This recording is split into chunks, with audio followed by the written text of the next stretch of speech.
জুলাই শহীদদের আত্মত্যাগের কারণেই বাংলাদেশ দ্বিতীয়বারের মতো স্বাধীন হয়েছে, এক্ষেত্রে কোনো প্রশ্ন নেই। এই সরকার সহ আগামী সব সরকারকেই তাদের কথা মনে রাখতে হবে বলে মন্তব্য করেছেন শিল্প উপদেষ্টা আদিলুর রহমান খান। সকালে চট্টগ্রাম নগরীর পাঁচলাইশে জুলাই স্মৃতি উদ্যানের স্মৃতিস্তম্ভ নির্মাণ কাজের অগ্রগতি পরিদর্শনে এসে এসব কথা বলেন তিনি। মুক্তিযুদ্ধ ও সংস্কৃতি উপদেষ্টার মতামত নিয়ে সমন্বয় করে দ্রুত স্মৃতিস্তম্ভ নির্মাণের চেষ্টা চলছে বলেও জানান তিনি। সরকারের নানা পরিকল্পনার কথা উল্লেখ করে তিনি বলেন, প্রতিশ্রুতি অনুযায়ী অধিকাংশ শহীদ পরিবার সহায়তা পেয়েছে, পাশাপাশি সরকারি ভাতাও পাচ্ছে। জেলা প্রশাসক ফরিদা খানম সহ গণপূর্ত অধিদপ্তরের কর্মকর্তারা এ সময় উপস্থিত ছিলেন।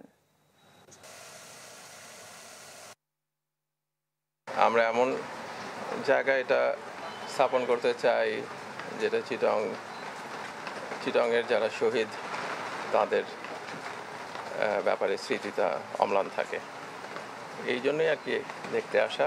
আর রাষ্ট্রীয় অনুষ্ঠানগুলোতে ডাকার যে ব্যাপারটা, এটা তো স্থানীয়ভাবে যারা দায়িত্বে আছেন তারা করছেন।